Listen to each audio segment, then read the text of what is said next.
Hello friends, welcome to my YouTube channel Aryan study centre. आज हम लोग गुणनखंड के बारे में समझेंगे। गुणनखंड कैसे निकाला जाता है और इसे कैसे बनाया जाता है। और यदि आप गुणनखंड के बारे में अच्छे से समझना चाहते हैं तो इस वीडियो को प्लीज़ अंत तक ज़रूर देखें, इसे स्किप ना करें। इस वीडियो को देखने के बाद हो सकता है कि आपका जो भी कन्फ्यूजन हो गुणनखंड का वो दूर हो जाए।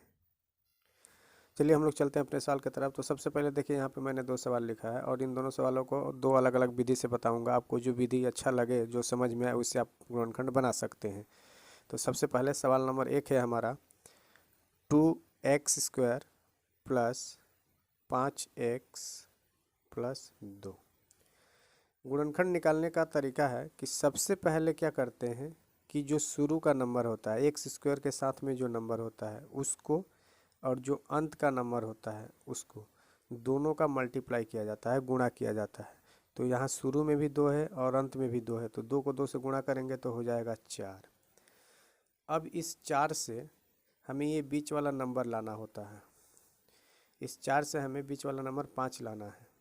तो 4 को हम किस दो संख्याओं में तोड़े कि उनको गुणा करने पर 4 आए और जोड़ने पर 5। तो 4 को हम दो संख्या में तोड़ सकते हैं, 2 गुणा 2, तो 2 दूनी 4 हो जाएगा।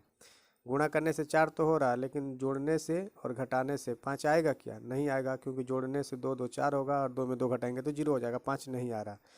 फिर हम 4 को लिख सकते हैं 4 गुणा 1।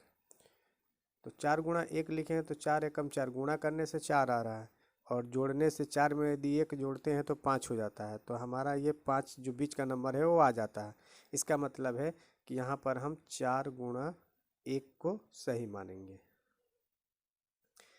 तो चलिए चलते हैं सवाल की तरफ। तो 2x² प्लस, अब 5 के जगह हम 4 प्लस 1 लिखेंगे, क्योंकि 4 में 1 जोड़ेंगे तभी 5 आएगा। इंटू x 5 के साथ गुणा में है, यहाँ गुणा में रहेगा, प्लस 2। फिर नेक्स्ट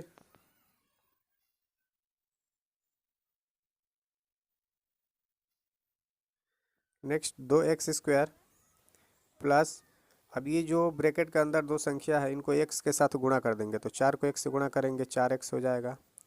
1 को x से गुणा करेंगे तो x हो जाएगा, क्योंकि 1 नहीं लिखा जाता है, प्लस 2। अब यहाँ पे 4 पद हो गया, 4 पद में से 2 पद का जोड़ा बना देना है। इन दोनों को एक साथ रखेंगे और इन दोनों को एक साथ रखना है। उसके बाद देखिए कि इन दोनों में कॉमन क्या है। कॉमन का मतलब होता है कि इन दोनों संख्या में कौन संख्या बाहर निकालेंगे जिससे भाग देने पर ये दोनों कट जाए। तो देखिए x इसमें भी है, इसमें भी है, तो x कॉमन हो जाएगा। उसके बाद 2 यहाँ है और यहाँ 4 है, तो 2 में यदि 2 से भाग देंगे तो 2 भी कटेगा, 4 भी, तो 2 भी कॉमन हो जाएगा हमारा यहाँ। तो जब 2x हम बाहर निकाल दिए तो यहाँ कितना बचेगा, यहाँ देख लेते हैं रफ में। 2x² में 2x से यदि भाग देते हैं तो 2 और 2 कट जाता है, यहाँ एक x से ऊपर में 2x है तो एक x ऊपर बचेगा। मतलब 2x² में 2x से भाग देंगे तो यहाँ x बचेगा। प्लस का साइन है, प्लस 2 से 4 में भाग देंगे तो 2 दूनी 4, 2 बार में कटेगा, x और x कैंसिल हो जाएगा, कुछ नहीं बचेगा यहाँ x की जगह। प्लस, यहाँ प्लस का साइन है इसलिए प्लस लिखेंगे। उसके बाद देखिए यहाँ x है लेकिन इसमें x नहीं है, यहाँ 2 है लेकिन यहाँ कोई संख्या नहीं है, मतलब 1 है। तो जहाँ कुछ कॉमन नहीं होता है वहाँ 1 कॉमन होता है, तो यहाँ 1 कॉमन लेंगे तो 1 से x में भाग देंगे x, फिर 1 से 2 में भाग देंगे तो 2। अब देखिए यहाँ पे हमारा ये संख्या दोनों बराबर होना चाहिए। यहाँ पर जो नंबर आएगा वो दोनों सेम होना चाहिए। यदि सही सेम है तो सही है, यदि इन दोनों में प्लस माइनस का भी अंतर है तो गलत है। तो हमारा चूंकि दोनों जगह समान है इसलिए सही है, तो इन दोनों के बदले हम एक संख्या लिखेंगे x प्लस 2। उसके बाद इसको और इसको साथ में रखेंगे, 2x प्लस 1। ये हमारा पहला सवाल का गुणनखंड निकल गया। अब चलिए हम लोग चलते हैं अपने दूसरे सवाल की तरफ। तो इसको भी बनाने का थोड़ा सा इसको अलग तरीके से बताना चाहता हूँ, आप लोग को बता रहा हूँ। लेकिन नियम, सबसे पहले नियम यही है कि पहली वाली और अंत वाली संख्या को गुणा करते हैं। तो 6 और 15 को गुणा करेंगे तो हो जाएगा 15 छक्का 90। तो इसमें क्या करेंगे, 90 का गुणनखंड करेंगे सबसे पहले। तो 2 से यदि हम इसको भाग देते हैं तो 45 दूनी 90, फिर 3 से भाग लगेगा, 15 या 45, फिर 3 से भाग लगेगा, 3 पचे 15। तो 90 का गुणनखंड आया 2 3 3 5। अब हम इन चार संख्याओं को किसी दो संख्या में इस तरह से रखेंगे कि गुणा कर कर 90 आए और घटाकर या जोड़कर एक आए, यहाँ कुछ नहीं है, मतलब एक लाना है हमें। तो देखिए 5 और 2 को एक साथ रखते हैं, 5 और 2 को एक साथ रखते हैं तो 5 दूनी 10, 3 और 3 को एक साथ रख दिया हमने, 3 तिहाई 9। तो 10 और 9 को गुणा करते हैं तो 90 भी आ जाता है, और 10 में से 9 घटा देंगे तो 1 भी आ जाएगा। मतलब हमारे यहाँ पे ये सही है, 10 गुणा 9। चलिए जो जहाँ है उसको वहाँ लिखते हैं पहले। 6x² माइनस एक्स के जगह कुछ नहीं होगा, यहाँ कुछ नहीं मतलब 1 है, तो 1 के जगह 10 माइनस 9 इंटू एक्स, यहाँ गुणा में हो जाएगा -15। फिर 6x² माइनस 10 को 1 से गुणा करेंगे 10x हो जाएगा। अब यहाँ ध्यान दीजिए, ब्रैकेट में यदि कोई साइन माइनस या प्लस हो और बाहर में कोई अलग साइन हो तो साइन उल्टा हो जाता है। जैसे यहाँ माइनस है, यहाँ भी माइनस है, तो माइनस इंटू माइनस प्लस हो जाएगा जब ब्रैकेट हटेगा। तो 9 को 1 से गुणा करेंगे 9x -15।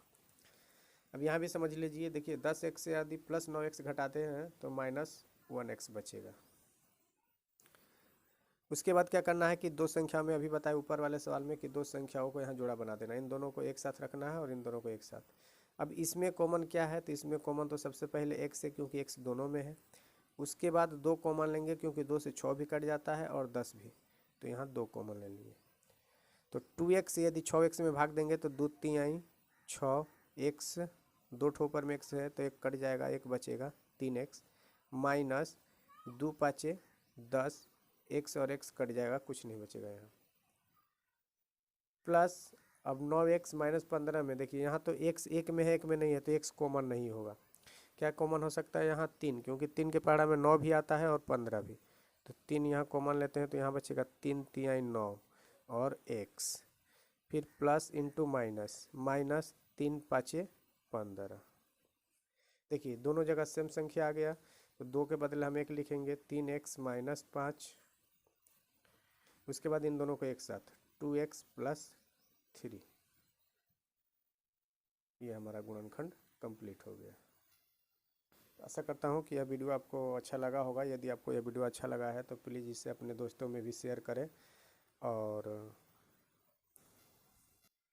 इस वीडियो को लाइक, शेयर एंड सब्सक्राइब करना ना भूलें। Thank you.